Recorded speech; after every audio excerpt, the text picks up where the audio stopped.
Hey guys, Tomboy601, and today we are in the Montana. We have just a little bit of background footage, so enjoy going in and having to spam HE on some people using will to rebuild for the whole game, because that's fun and engaging gameplay. Anyways, not to bitch about that, let's go ahead and talk about the Transformers content.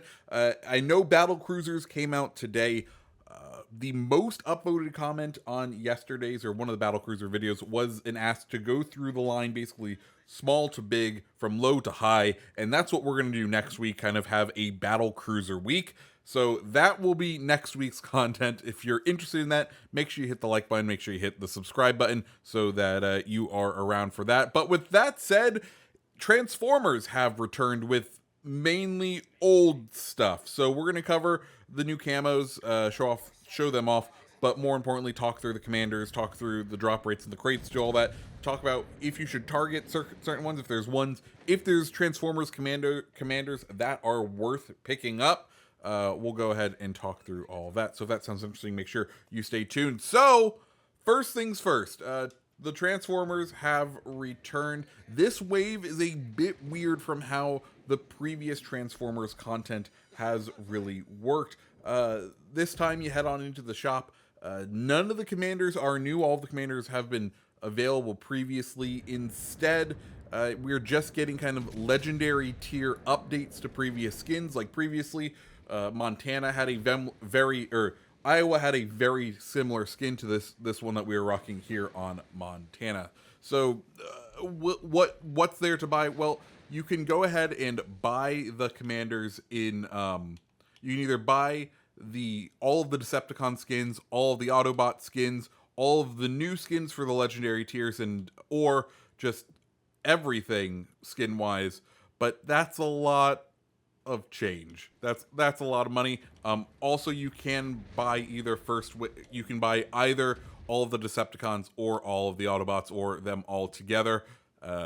Also incredibly expensive, and I don't know if I really recommend doing that. I would almost recommend doing the crates, but even then, crates can add quickly. So what's in the crates? And I like how they have done this sort of these crates. I think they have really good drop rates for what they have. So if there's a 20% chance for them to drop a camo, and the camos are duplicate protected. And then there's a 15% chance for the crates to drop one of the commanders, and the commanders are duplicate protected until you have all of them. So those are great things.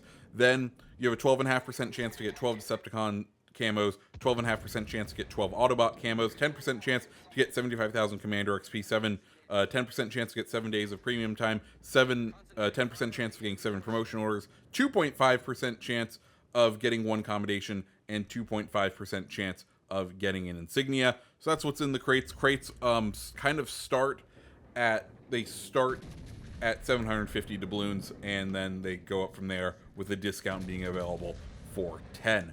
So those are the crates. Let's go ahead and talk through the commanders. The commanders are a mixed bag, so we'll go ahead and show them off. The first one, Optimus Prime. I run him on my Massachusetts, not for any real reason, because I feel like Willis Lee is probably actually a better commander. But Optimus, I'll be honest, Optimus Prime, he was one of my favorites. I bought the Iowa skin and Optimus Prime on the original release of these skins. It was one of the few times I spent money in this game before being a CC, because I like Transformers, and I was quite naive. I didn't even have the Iowa at the time, and well, I then foolishly dumped all of my resources into him, even though probably Willis Lee, you could argue, is the better commander. But I paid good money, so I'm going to get my money out of Optimus. He's kind of my way of looking at it. His base trait is going to reduce the cooldown time on repair parties, and then he has revocation protocol, which is going to decrease fire duration and decrease the spotter cooldown time. So both sort of valuable little traits right there. The next one is Bumblebee. I do not use him at all. As you can tell, he's just level 10. I don't have any inspirations put into him, just because I think Victor Mortif is just so much better of a commander. Megatron, I don't use him, though I am hearing a lot of people are running him on the battle cruisers specifically because he has revocation protocol and, well, a decrease of 20% on fire chance is a massive amount on those battle cruisers when you have such few damage cons. So I can understand people running it. His base trait, I use that sparingly on a couple of builds to help boost the range, mainly on ships that I run Brawler to try to mitigate the penalty for running Brawler. Then the next commander is Rumble. Rumble is one of the commanders I do actually recommend and I run fairly regularly. I run a full incoming dispersion build. So basically I have Philip Vine, Philip Vine and Nobunaga Susano, who both have incoming dispersion buffs. In addition, in his fourth slot, he has sidestep, which is going to boost incoming dispersion as well. Then additionally, his base trait is going to boost the main battery range on your destroyers, which is very useful because he is a Russian destroyer commander, and they play very well at range, and then the incoming dispersion buff kind of build can be quite fun. After that, we have Grimlock, the French battleship commander. I don't recommend him. I don't run him. I don't think there's anyone I know who really runs him. His unique skill is going to boost main battery shell grouping when the enhanced secondary battery consumable is active, which is kind of a weird way to play, and it's kind of a weird, like, it's like using those as a spotter plane almost, and I don't think there's anything really there. After that, we have Hot Rod. Hot Rod, I literally only run him on Tiger 59, so if you have Tiger 59 and want a unique way to play Tiger 59 to boost its kind of special bits, Hot Rod. If you don't play Tiger 59, there is no reason to own Hot Rod in the game. After Hot Rod, we have Soundwave. I think Soundwave is one of the best, and he is my Italian cruiser commander. First, his base trait is going to boost that rudder, or is going to decrease rudder shift time, which is excellent for those. Then his special skill increases smokescreen deployment time, so you get longer smokes, and also his base trait increases torpedo detectability, which is really nice because a lot of Italian cruisers don't have sonar, so at least you're getting a little bit more of a heads up on incoming torpedoes. So that is always nice. The final commander for the Transformers is going to be Starscream. If you enjoy August von Parsifal, I think Starscream is fantastic. He's a German aircraft carrier commander, decent all around.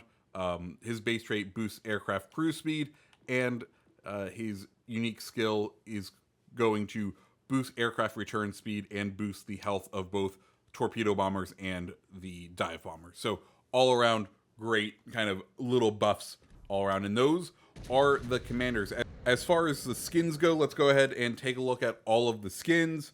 Here we have Iowa's, then we have Fletcher, and with all of these, what you have is the Transformer will be, he's on the bow or in the front of the boat for the port, but he'll be in the usual B turret of the ship during the battle, which is kind of fun, and it's always nice to see. Here we have Tashkent, Richelieu, Edinburgh, Amalfi, August von Parsifal, which is probably my favorite just because it does turn the planes into F-15s, which is absolutely fantastic. This is, I think, my favorite of the Transformer skins just because it does that. Then as far as the new skins, we have Republique, which is very much like that Richelieu skin, and you'll see that, like I said earlier, these skins are very much kind of a recycle of those older themes, and that's kind of why I've not been a huge fan of them. Here we have Minotaur, just because I like it when we have new stuff, and this just does feel very recycled. Montana, as we've kind of just seen in the game this whole time, Gearing, Grosse Kunfust, and finally we have Kabrosk. And those are the skins that are here. Like I said, guys, I'm not a huge fan of this kind of iteration of the collaboration. The commanders are back. Pick the ones up that you think might behoove you or try to get them. I don't think there's any must gets There's nothing, you know, Azerlane Scharnhorst level out there. So don't fret if you don't want to spend the money on these. The skins are just nice to haves. Like I said, I really enjoy the August von Parsifal's one, and I'm kind of biased towards the Iowa one because, well, I spent the big bucks back in the day on it. Anyways, guys, if you liked the video, go ahead and hit the like button, hit the subscribe button, and I hope you have a fantastic rest of your day. See ya.